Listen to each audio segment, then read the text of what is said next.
Ladies and gentlemen, when we think about control, most of us look outward. We try to control circumstances, people, even the weather. But the greatest control we will ever achieve is inward, learning how to direct our own minds. Because the truth is, no matter how chaotic the world becomes, the person who can control their mind can stay steady, focused, and intentional.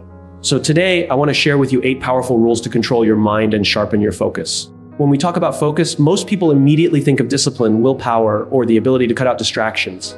But focus is not really about forcing yourself to pay attention. It's about aligning what you do with a purpose that pulls you forward. When you know why you're doing something, distractions lose their power. They don't disappear, but they no longer hold the same weight. A phone notification or a passing thought can't compete with a reason that burns deep inside of you. Focus is born out of clarity, not pressure. Think of an athlete training for the Olympics. They wake up at 4 a.m. They push through pain, soreness, and exhaustion day after day. Not because they enjoy the suffering, not because they like the feeling of their muscles tearing or the sting of an early morning alarm. They do it because their why is bigger than their discomfort. Their purpose, the dream of representing their country, the chance to etch their name in history, the vision of standing on that podium is what gives meaning to the sacrifice. Without that why, the work would be unbearable. With it, the same work becomes meaningful, even sacred. The same principle applies to every single one of us. Whether you're building a business, raising a family, pursuing a degree, or chasing a personal goal, the foundation of focus always begins with asking yourself, why does this matter? That question is more powerful than any productivity hack, any time management system, or any motivational speech. Because if the reason isn't strong enough, no tactic will sustain you when things get hard, and things will get hard. You will face resistance, you will feel tired, and you will be tempted to quit. But when your why is strong, it gives you resilience. It allows you to stand back up, to keep moving, to stay on track even when the path feels impossible. Too often, we start our days without that clarity. We jump straight into emails, to-do lists, and obligations. We open the laptop and immediately react to whatever comes our way. And then we wonder why we feel distracted, unfocused, or drained. It's not because we're weak. It's because we haven't grounded ourselves in a reason that makes all of it worth it. When you take a moment before you start and ask, why does this matter? Why am I doing this? You're no longer just working, you're working with intention. I once spoke with a young professional who told me she was constantly overwhelmed, constantly busy, constantly tired. She was putting in long hours, meeting deadlines, climbing the ladder. But when I asked her why she was doing it, her answer was vague. She said, I guess I just want to be successful. But success without definition is like chasing a shadow. It moves further away the closer you think you get. It wasn't until she defined her why, wanting to create a life where she could provide stability for her family and have the freedom to spend time with them, that her focus sharpened. Suddenly, late nights weren't just about finishing a project, they were about moving closer to the life she envisioned. And when she saw tasks that didn't align with that vision, she realized she didn't have to say yes to everything. Clarity of purpose became her filter. This is the beauty of beginning with why. It not only gives you focus, it gives you direction. Without it, life feels like a series of endless tasks. With it, every action is part of a larger story. Imagine building a wall. If someone hands you bricks and tells you to keep stacking, after a while you'll feel tired and wonder why it matters. But if they tell you, you're not just stacking bricks, you're building a cathedral, suddenly the work feels different. The task hasn't changed, but the meaning has. Your why transforms labor into purpose. And here's the truth, we all need that cathedral. We all need a vision that is bigger than the discomfort of the present moment, because without it, distraction wins. Think about how easy it is to give in to the small temptations, another scroll through social media, another episode, another excuse. The reason those things steal our focus isn't because we're lazy. It's because they're offering us quick, shallow gratification in the absence of something deeper. But when your why is clear, when it excites you, when it touches your heart, those small distractions feel insignificant compared to the bigger picture. This doesn't mean you'll never struggle with focus again. Even Olympic athletes have bad days. Even the most driven leaders lose motivation sometimes. The difference is that when they lose it, they know where to return. They go back to their why. It acts like a compass, pointing them back to the path when they drift. That compass is what keeps people consistent. And consistency, more than anything else, is what creates results. So here's the challenge before you open your laptop tomorrow. Before you answer that email, before you start checking off tasks on your list, pause for just a moment. Ask yourself, why does this matter? Not just in the small sense, but in the bigger sense. Why am I doing this? Who will it impact? What is the vision I'm moving toward? If your answer feels shallow, dig deeper. Keep asking until you find a reason that resonates in your bones. Because when you find it, focus stops being something you force. It becomes something you naturally protect. And when you protect it, extraordinary things happen. You stop measuring your days by how busy you were and start measuring them by how meaningful they were. You stop chasing endless productivity and start pursuing purposeful progress. You stop living distracted and start living directed. Every great achievement, every powerful movement, every inspiring story began with someone who knew their why. They weren't always the smartest, the strongest, or the most talented, but they were clear. And clarity has a way of cutting through noise, through doubt, through obstacles. Clarity breeds focus. And focus aligned with purpose is unstoppable. The real question is not whether you have the ability to focus. You do. The real question is whether you've taken the time to discover the reason worth focusing on. Because once you begin with why, everything else has a way of falling into place. Your mind is like a garden. Every day, seeds are being planted, some by you, some by the people around you, and some by forces you can't even see. And just like any garden, the quality of the harvest depends entirely on the seeds that are allowed to take root. If you plant weeds, don't expect roses. If you allow toxic seeds to scatter across the soil, don't be surprised when they choke out the fruit you were hoping to grow.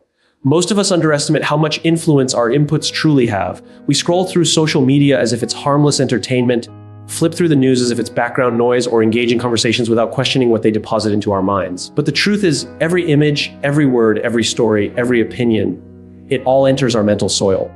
And soil does not discriminate. It doesn't say, this seed is good, I'll let it grow, or this one is bad, I'll block it. No, the soil accepts whatever lands. Your job is to protect that soil by being intentional about the seeds you allow to fall. Think about the last time you felt overwhelmed or anxious for no clear reason. Sometimes it's not because of your circumstances, but because of what you've been feeding your mind. You spend an hour scrolling, and suddenly you're comparing your life to strangers. You watch the news and feel like the world is crumbling. You talk to someone who always complains, and suddenly you carry their heaviness. It's not magic, it's inputs. The garden of your mind simply reflects what you've allowed to be planted there. There's a powerful study from the University of Pennsylvania that examined the effect of reducing social media use to just 30 minutes a day. The results were astonishing. Anxiety went down, focus went up, people reported feeling clearer, lighter, more present in their lives, and that's just by cutting back, not even eliminating it entirely. Less noise created more clarity. That's the principle at work here. Your mind has a limited capacity. If you fill it with noise, it will drown out your ability to hear what truly matters. Now, let's take this deeper. Imagine someone training for a marathon. They know they have to watch what they eat. Fuel matters. They won't load up on junk food before a long run because they understand that what goes in will directly impact what comes out. The same principle applies to your mind. You cannot expect focus, clarity, and peace if your inputs are distraction, negativity, and noise. You cannot expect confidence if your inputs are comparison and self-doubt. You cannot expect hope if your inputs are constant fear. Just like an athlete trains their body with discipline, you must train your mind with discipline over what you allow in. But here's the challenge. Our world is built to flood you with inputs. Every platform, every app, every headline is fighting for your attention. The more time you give them, the more they profit. Which means if you aren't guarding your mind, someone else is planting seeds for you. And they're not planting them with your best interest in mind. They're planting them for clicks, for views, for engagement. If you're not careful, you end up living in a garden you didn't choose, filled with weeds you never wanted. Guarding your inputs doesn't mean shutting yourself off from the world. It means being selective. It means asking yourself, does this align with the life I want to create? Does this person's opinion deserve space in my mind? Does this notification really require my response? Not every voice deserves to be heard in your garden. Not every thought deserves to be watered. Some need to be pulled out before they take root. Think about this. How often do you clean your home, your desk, your car? You remove the clutter so you can function better. Yet most of us don't take time to declutter our mental space. We allow every voice, every story, every distraction to pile up until we feel buried under it. Guarding your inputs is mental decluttering. It's the intentional act of choosing what you allow in so your mind can breathe, focus, and flourish. Let me share a story. A friend once told me how every morning, the first thing he did was open the news on his phone. Within minutes, his mind was flooded with chaos, political arguments, disasters, tragedy.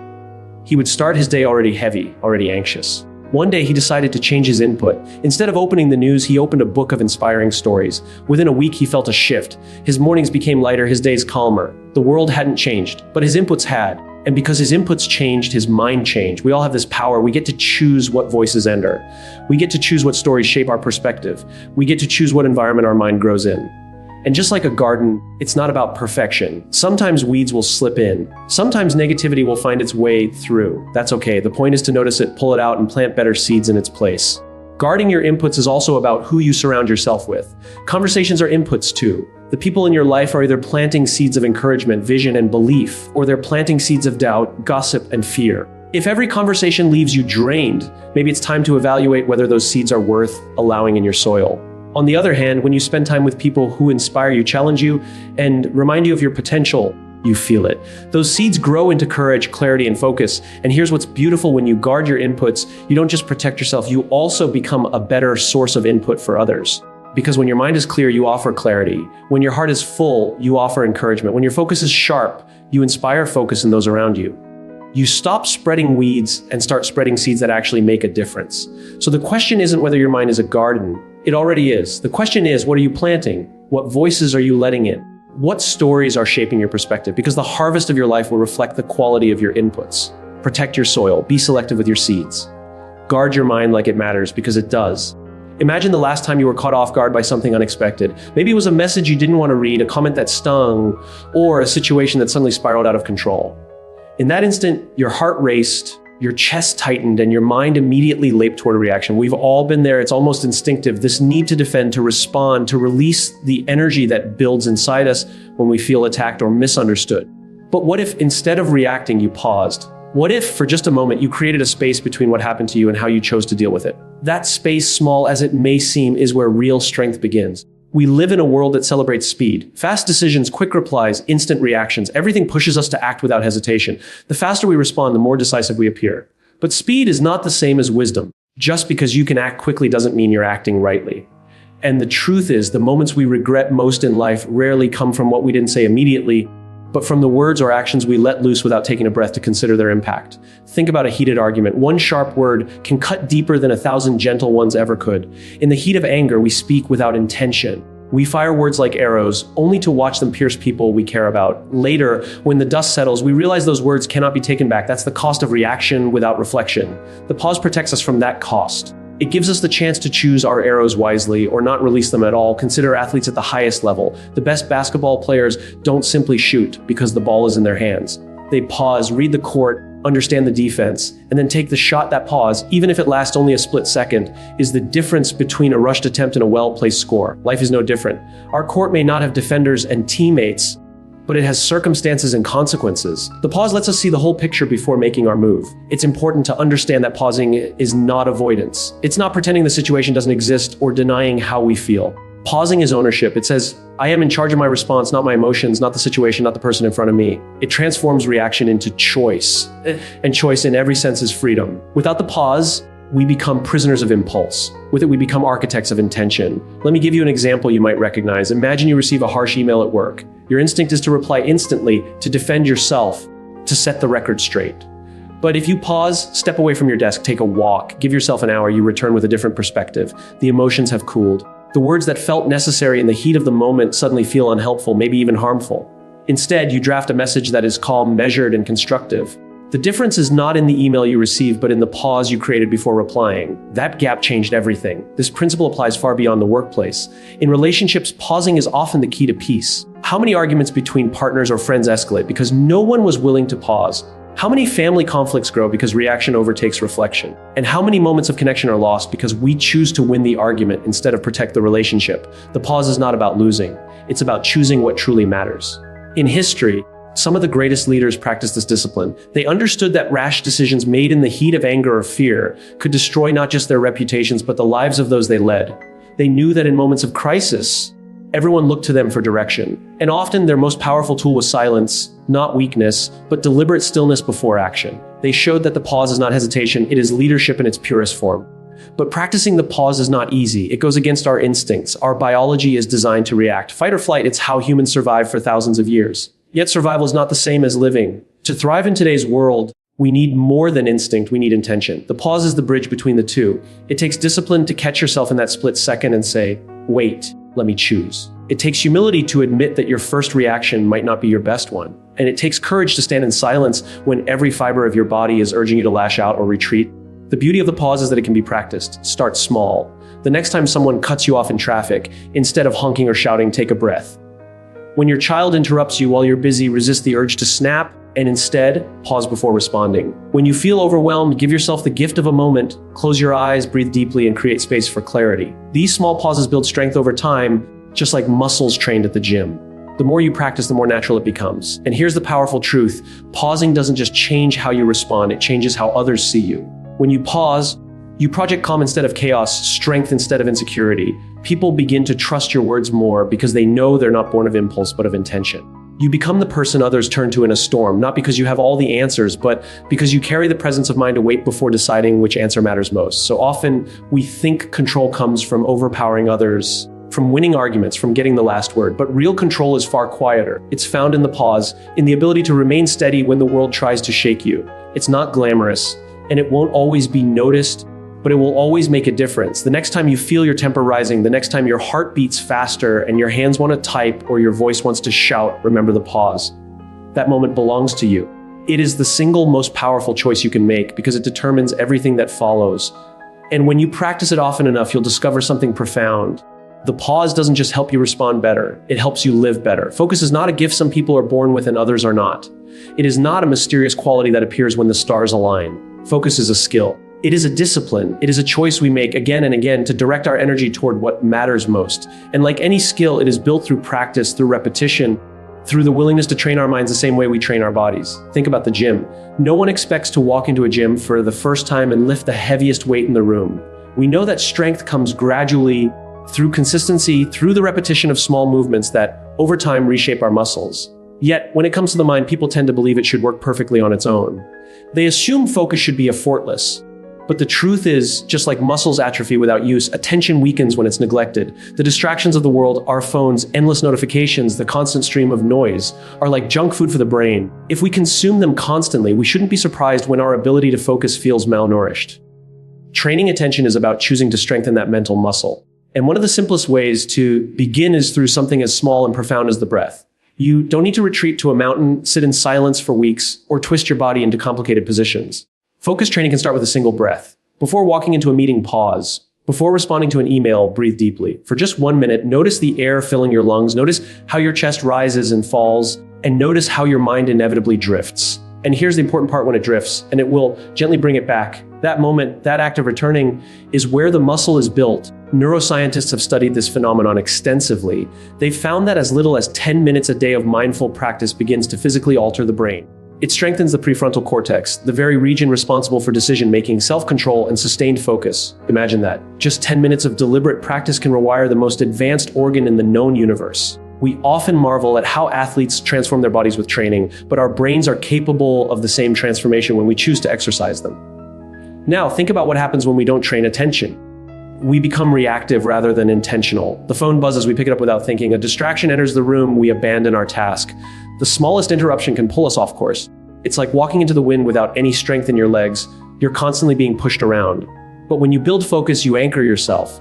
You begin to stand firm in the storm of noise, choosing where your energy goes rather than letting the world decide for you. The key is discipline, and discipline doesn't always feel glamorous. It's not about grand gestures, but small, consistent acts repeated daily. 1 minute today, 2 minutes tomorrow. Over time, those minutes compound just as lifting small weights consistently leads to great strength. And the beauty of this kind of training is that it spills over into every area of life. The patience you develop in meditation shows up in conversations with your children. The clarity you gain from breathing before a meeting shows up in better decisions at work. The calm you cultivate by training your attention shows up when life throws its inevitable challenges your way. Think of an Olympic archer standing before the target. The crowd is roaring, cameras flashing, pressure mounting. How does that archer tune it all out? It's not luck, it's not talent, it's hours upon hours of training focus, on the breath, on the posture, on the bow. The arrow flies straight not because of natural born concentration, but because of a mind that has been trained, conditioned, strengthened. You and I may not be archers, but our lives demand the same level of intentionality if we want to hit the targets that matter most to us. But here's the truth: most people avoid training. Focus requires embracing discomfort. The mind will resist, it will wander. It will tell you this practice is pointless, boring, a waste of time. And in that resistance lies the opportunity. Just as the body shakes when pushed to its limits in exercise, the mind protests when asked to hold attention. But growth comes not in the moments of ease, but in the moments we choose to stay, to return, to try again. Each time you resist the pull of distraction, you're not just practicing mindfulness, you're reclaiming control over your life. We live in a time where distraction is the default. Entire industries are built on capturing and selling our attention. Our focus is not just scattered by accident, it is stolen by design. But no one can take from you what you choose to protect. When you decide to train your focus like a muscle, you're taking that power back. You're saying my attention, my energy, my life will not be dictated by the loudest noise, but by my deepest purpose. Ask yourself this: what would change if you had complete control of your attention? How would your relationships deepen if you were fully present? How much more impact could you make if you weren't constantly distracted? What dreams could you pursue if you had the discipline to direct your focus where it mattered most? The answer to all of these lies not in waiting for focus to appear, but in building it day by day, breath by breath. Focus is not natural, it's trained. It's not given, it's earned. and it's available to anyone willing to do the work. Just as the body becomes strong through effort, the mind becomes powerful through practice. The question is, are you willing to train? To return to the breath when it wanders, to sit in the discomfort of distraction and gently guide yourself back, to build, over time, the kind of attention that allows you to live intentionally rather than reactively. The choice is yours. Every moment offers you a chance to practice. Every distraction offers you a chance to return. Every breath offers you a chance to begin again. And when you commit to this training, you'll discover that focus is not just about productivity or efficiency. It's about presence. It's about living a life where you're not pulled in 100 directions, but grounded in the one direction that matters most to you. That is the real power of training your attention like a muscle. It doesn't just change what you do. It changes who you become. The way we start our mornings matters more than most of us realize. The first hour of the day is not just a block of time. It is a declaration of how we intend to live. It sets the rhythm, the energy, and the focus that will carry us forward. Too often, we let the day happen to us before we've even had the chance to take ownership of it. The alarm goes off, we reach for our phone, and within seconds we are scrolling through emails, checking notifications, and comparing our lives to the highlight reels of others. Without knowing it, we've already surrendered. Our minds are no longer our own. We begin in a state of reaction, allowing other people's priorities, opinions, and agendas to dictate our direction. But imagine a different beginning. Imagine waking up and choosing stillness instead of noise, intention instead of distraction. Imagine a ritual that grounds you, whether it's writing in a journal, reading something that expands your mind, exercising to energize your body, or simply sitting quietly to plan your day. The content of the ritual isn't as important as the commitment to it. What matters is that you declare, in that first hour, this is my day. This is how I choose to begin. Because when you win the morning, you give yourself the power to win the day. There's a reason why some of the most successful leaders, athletes, and creators are obsessive about their mornings. They know that willpower is not infinite. It fades as the day goes on. By the evening, our ability to make good decisions, to resist temptations, and to stay focused is at its weakest. But in the morning, before the demands of the world come rushing in, willpower is at its strongest. That is the time to use it. That is the time to invest in yourself before you give yourself away to the world. Think about an Olympic athlete. The training they endure is relentless, and yet if you study their routines, you'll see how sacred the early hours are. Long before the crowd cheers, long before the cameras are rolling, they are putting in the unseen work. It's in the early morning that the body is honed, the discipline forged, the focus sharpened. Their greatness is not built in the moments we see. It is built in the quiet hours we don't. Or consider a writer who consistently produces extraordinary work. The books that move us, the words that change us, are not written in moments of chaos. They are written in the quiet of the morning, when the world is still, when the mind is uncluttered, when creativity flows freely. That writer chooses to create before the day can consume them, protecting that sacred time to do their most important work. Even in business, the principle holds true. Some of the most effective leaders begin their days with reflection, reading, or exercise. They don't just wake up and jump into emails. They prepare their minds the way an athlete prepares their body. They understand that leadership requires clarity, and clarity requires intention. Without it, the demands of the day will blur their vision and scatter their focus. The beauty of winning the morning is that it doesn't require hours of preparation or complicated routines. It's not about mimicking someone else's ritual or following the latest productivity hack. It's about creating a simple practice that signals to your mind and body, I am in charge of my day. It could be as small as writing down 3 things you're grateful for.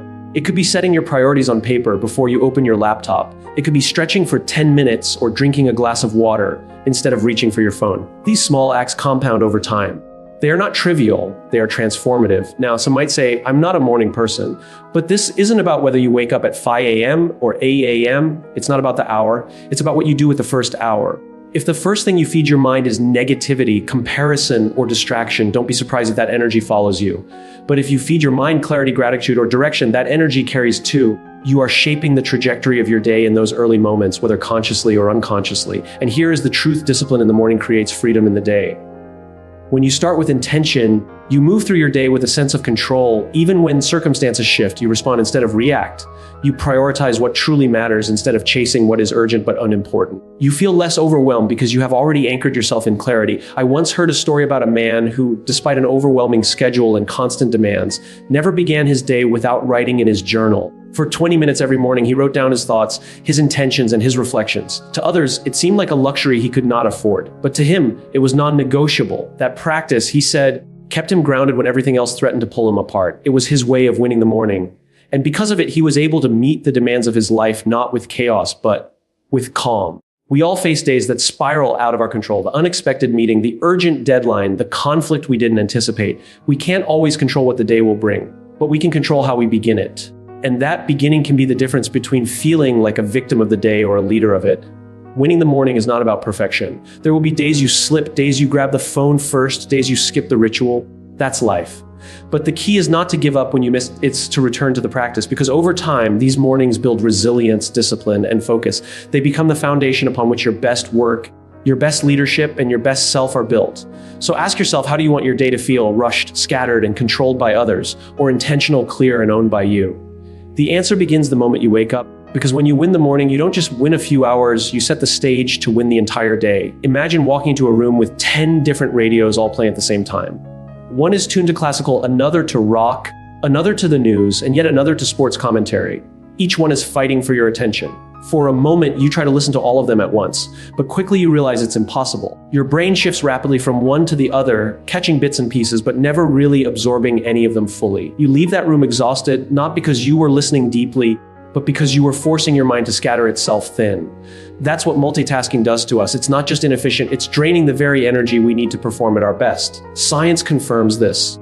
The human brain doesn't actually multitask, it switch tasks. Every time you believe you're multitasking, answering an email, checking a message, and trying to write a report, you're not splitting your focus, you're shifting it. And that shift comes at a cost. Each time you redirect, your brain burns more energy, and what could have been deep, focused work turns into shallow, scattered effort. No wonder by the end of the day, many of us feel mentally exhausted but strangely unaccomplished. Think of a time when you tried to juggle too many things at once. Maybe you were on a Zoom call, answering Slack messages, and checking your phone notifications, all while someone was speaking to you. At the end of it, you may have been present physically, but mentally, you weren't anywhere fully. You missed the nuance, the meaning, the details. And here's the dangerous part. It doesn't just waste your energy, it erodes your relationships and the quality of your work. The greatest performers in every field understand this truth. A concert pianist doesn't check emails between notes. A surgeon doesn't scroll Instagram mid-operation. An athlete doesn't answer text messages in the middle of competition. They choose one thing. They direct their full attention toward the task at hand because they know that mastery requires depth, and depth cannot coexist with distraction. Imagine an author writing a book. If every few sentences they picked up their phone, checked social media, or replied to a text, the flow of creativity would shatter. Writing, like most meaningful work, demands immersion. The mind has to steep in the idea, marinate in the words, allow one thought to connect to another until something extraordinary emerges. But the moment we break that chain, even for a small distraction, we pay a tax. Psychologists call it attention residue. It means that when you move from one task to another, part of your mind stays stuck on the previous one, like mud on your shoes. You're never fully here, nor fully there. But when you choose one thing, just one, you give yourself the gift of presence, and presence is power. When you sit with your child and put the phone away, you don't just hear their words, you feel their heart. When you focus fully on the meeting in front of you, you don't just catch the agenda, you understand the unspoken dynamics in the room. When you dedicate an uninterrupted block of time to your craft, you don't just complete a task, you create something meaningful. We live in a world that glorifies business. People wear multitasking like a badge of honor, boasting about how many things they're juggling. But business is not the same as productivity, and multitasking is not the same as focus. Productivity is about progress on what matters most. Focus is about deciding that right now, this is the only thing that deserves your energy. And it requires courage, because choosing one thing means saying no to 100 others. It means closing the door to distractions, silencing the pings and dings that beg for your attention, and being okay with the fact that some emails will go unanswered for a while. It's not about doing less for the sake of laziness. It's about doing the right thing with depth and clarity. Think about it this way. A laser and a flashlight both use light, but one can cut through steel while the other can only illuminate a room. The difference isn't power, it's focus. The same is true for our minds. Scattered energy produces shallow results. Concentrated energy produces extraordinary outcomes. History is filled with examples of individuals who understood this. Steve Jobs was famous for his relentless focus. He didn't try to create every product possible. He zeroed in on a few, poured all his energy into them, and changed the world. Michelangelo didn't dabble in a dozen sculptures at once. He immersed himself in one masterpiece for years. Even athletes at the peak of their careers describe the feeling of being the zone, a state of flow where the world fades away and all that exists is the game in front of them. That state is only possible when the mind is free from competing distractions. And yet, many of us continue to sabotage ourselves by believing the myth that we can do it all at once. We check our phones during conversations, switch between tabs endlessly, and wonder why we feel drained. But what if instead we reclaimed our focus? What if we started treating our attention like the precious resource it is? Imagine waking up tomorrow and deciding that for the first hour of your day, you will choose one thing and one thing only. Maybe it's writing, maybe it's planning, maybe it's even sitting with your coffee in silence. No distractions, No switching, no divided attention, just presence. Imagine how different that hour would feel, not scattered, but whole. That hour, repeated day after day, compounds into extraordinary clarity and productivity. When we choose one thing at a time, we stop living reactively and start living intentionally. We stop letting the world pull us in 100 directions and start directing our own path. We stop draining ourselves with shallow, scattered energy and start building something deep, something meaningful. And here's the truth: life is too short to dilute our energy across things that don't matter. We each get a finite amount of attention every day.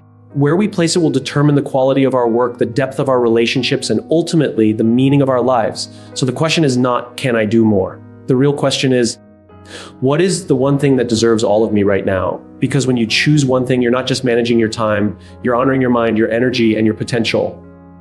And that choice is where greatness begins. Imagine how much time we lose, not because we don't know what to do, because we're afraid to start. We put things off, not because we lack discipline, but because there's a whisper in the back of our minds that says, what if I'm not enough? What if I try and it doesn't work? What if everyone sees me fail? That whisper is quiet, but it's powerful. It keeps us scrolling instead of starting, planning instead of doing, dreaming instead of acting. It convinces us that waiting is safer than moving. And yet in that waiting, we give up the very thing we claim to want: progress.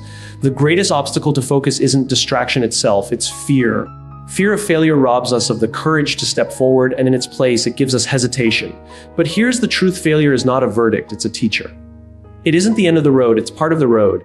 Think about the inventors, the entrepreneurs, the artists, the leaders we admire. None of them got it right the first time. Every great achievement has behind it 1,000 quiet attempts, 1,000 imperfect drafts, 1,000 moments when things didn't work out. But those failures were not wasted. They became feedback, the raw material of growth. Thomas Edison once said, "I have not failed. I've just found 10,000 ways that won't work." 10,000, imagine the patience, the persistence, the resilience it takes to not only endure 10,000 failed attempts, but to see them not as dead ends, but as stepping stones. What most of us call failure, Edison called information, and that perspective made all the difference. Because if you see failure as a final judgment, you stop. But if you see failure as feedback, you move, you adjust, you adapt. And you keep going. Think of a child learning to walk. They wobble, they stumble, they fall over and over again. No child falls and thinks, walking just isn't for me. They don't sit down and give up on the skill of walking altogether. They simply try again. And eventually, with each stumble teaching them balance, with each fall guiding them towards strength, they walk. Then they run, then they sprint. The falls were never failures, they were feedback, shaping the path forward. But as we grow older, something changes. We stop seeing mistakes as natural. We attach them to our identity. Instead of saying, that attempt failed, we say, I am a failure. And that subtle shift is what destroys our focus, because when failure becomes personal, we fear it more, we avoid it. We choose comfort over courage. We choose certainty over possibility. But when failure is reframed as feedback, it loses its power to paralyze us. It becomes part of the process. Consider the story of James Dyson, the man behind the Dyson vacuum. He created over 5,000 prototypes before arriving at the design that worked. 5,000. That's not just persistence, it's a mindset. Each prototype wasn't a mark of defeat, it was a teacher pointing him closer to the solution. Imagine if he had stopped at the 50th or the 500th or even the 4,000th attempt, the world would never know the innovation that came after. The truth is, what separates those who achieve greatness from those who don't isn't talent. It's the willingness to see failure not as the end, but as the lesson. Fear of failure narrows our focus onto the wrong thing. Instead of concentrating on the task at hand, we fixate on how it might go wrong. Instead of moving forward, we freeze in analysis. But once we reframe failure, focus shifts. The brain stops asking, what if I fail? And starts asking, what will I learn? That change in perspective frees us. It allows us to step forward without needing the guarantee of success, because we know, even if we stumble, we're still moving in the right direction. Science backs this up. Psychologists have long studied what's called a growth mindset. The belief that abilities are developed through effort and learning. People with a growth mindset don't fear mistakes as much because they understand mistakes are part of mastery. In fact, their brains literally respond differently. Studies using brain scans show that when people with a growth mindset make an error, their brains light up more. Why? Because their minds are processing the mistake, looking for the lesson, adapting. Contrast that with someone who believes abilities are fixed. Their brains often shut down at the first sign of error. They see no point in learning because they see no path forward. It's not failure that stops us, it's the meaning we attach to it. Let's make it practical. Imagine you launch a new project at work and it doesn't land the way you hoped. If you see it as failure, you might stop trying. Play it safe next time, shrink back from risk. But if you see it as feedback, you can ask, what did we learn about the market? What didn't resonate with people? What can we adjust? Suddenly, it's not wasted effort, it's progress in disguise. The same applies in relationships, in health, in personal goals. A conversation that didn't go well is feedback about communication. A workout you couldn't finish is feedback about stamina. A business idea that didn't work is feedback about timing or execution. Every result is telling you something if you're willing to listen.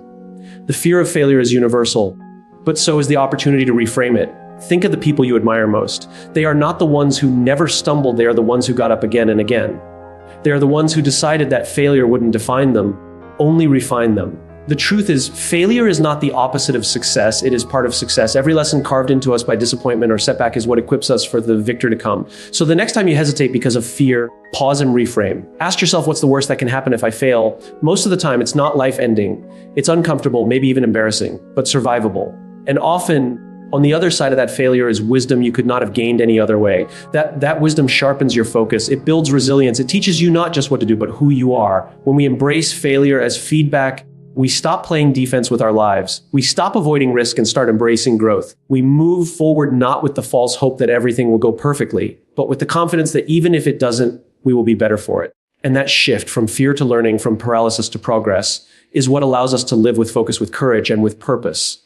When we talk about focus, we often imagine it as something purely individual, a personal discipline, a private battle fought within the walls of our own minds. And yes, there's truth in that, but there's another layer we sometimes overlook, one that quietly shapes us every day without us even realizing it, the people around us. We become a reflection of our environment, and nowhere is that more powerful than in the company we keep. Think about it for a moment. How often have you found yourself picking up little habits from your closest friends or colleagues? Maybe it's the way they talk, the phrases they use, even the foods they prefer. We adopt these things not because we're consciously trying to, but because human beings are wired to mirror one another. It's a survival mechanism, an ancient instinct that helped us belong to tribes and communities. But in today's world, that same instinct means we're constantly absorbing the attitudes, the focus, and the discipline, or lack thereof, of those closest to us. If your circle is scattered, unfocused, and constantly distracted, it becomes almost impossible to resist falling into that same rhythm. You might not even notice it at first, it's subtle. A friend who's always on their phone while you're together makes you feel like it's normal to check yours too. A coworker who constantly complains shifts the energy in the room, and suddenly you find yourself complaining more often as well. Slowly but surely, their distractions become your distractions, their lack of focus bleeds into your own. But the reverse is just as true, and that is where the real opportunity lies. When you surround yourself with people who are intentional, disciplined, and focused, you rise to meet their standard. It's contagious in the best way. Think about the energy of walking into a room where people are on fire with purpose. Their conversations aren't about gossip, but about growth. Their actions aren't scattered, but directed towards something meaningful. Being in their presence makes you want to level up. Without even trying, you begin to match their energy because deep down, you don't want to be the one slowing them down. Research from Harvard confirms what many of us feel intuitively. Habits, both good and bad, spread through social networks. If your friends are healthy, you are statistically more likely to become healthy yourself. If they are ambitious, you are more likely to raise your own ambitions. This doesn't just apply to health or success, it applies to focus. If the people closest to you treat their time as sacred, protect their attention, and pursue their goals with discipline, you are more likely to do the same. Now, let's be honest, choosing your circle wisely is not always easy. Sometimes the people we love most are also the ones who drain us, distract us, or pull us away from who we want to be. And it's not about cutting people off coldly or harshly. It's about becoming intentional with the energy you allow to influence you most. You can still love people without letting them shape your daily habits. You can still care deeply for them while being mindful about how much of their world you let become your world.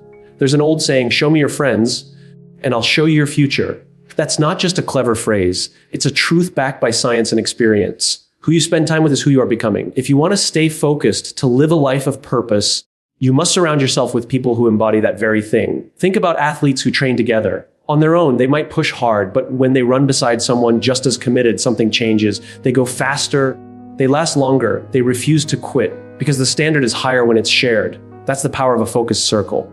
It pulls more out of you than you would ever pull out of yourself. I once heard the story of a young entrepreneur who struggled for years to stay consistent with his work. He was brilliant, creative, and full of ideas, but he lacked discipline. Every time he tried to build momentum, distractions pulled him away. Then he joined a mastermind group, a circle of people who met regularly, held each other accountable, and were relentless about pursuing their goals. Within 6 months, his output doubled. Not because he suddenly became more disciplined on his own, but because the group's standard became his standard. Their focus became the mirror that reflected back the kind of person he wanted to be. And maybe you've seen it in your own life. When you've been around someone who inspires you, who challenges you to think bigger, who pushes you to follow through, didn't you feel different? Didn't you act differently? That's no accident. It's the inevitable result of being in the company of people whose energy elevates rather than drains. The truth is, focus isn't just about what you do when you're alone with your thoughts. It's also about who you let speak into your life, who you share your time with, who you allow to set the standard for what's normal. If you normalize distraction because everyone around you is distracted, then distraction will own you. But if you normalize discipline, clarity, and intentionality because that's what your circle lives by, then that will become your new standard. So the challenge is simple but profound. Choose your circle with care. Be deliberate about the people you invest the most time with. Ask yourself, do they pull me forward or hold me back? Do they inspire my focus or scatter it? Do they raise my standard or lower it? And then be brave enough to adjust. Seek out mentors, friends, and communities that reflect the kind of focus you want to live with. Build a circle where your best self isn't the exception, but the expectation. Because in the end, our focus depends not just on our willpower, but on the invisible influence of the people we allow closest to us. And when we surround ourselves with people who are focused, disciplined, and intentional, we don't just find it easier to stay focused ourselves, we find it almost impossible not to. Controlling your mind and staying focused isn't about perfection, it's about practice. It's about choosing every day to align with purpose, to protect your inputs, to pause, to train your attention, to own your mornings, to work deeply, to learn from failure, and to surround yourself with people who lift you higher. Focus is freedom. When you control your mind, you stop living at the mercy of circumstances and you start living by design.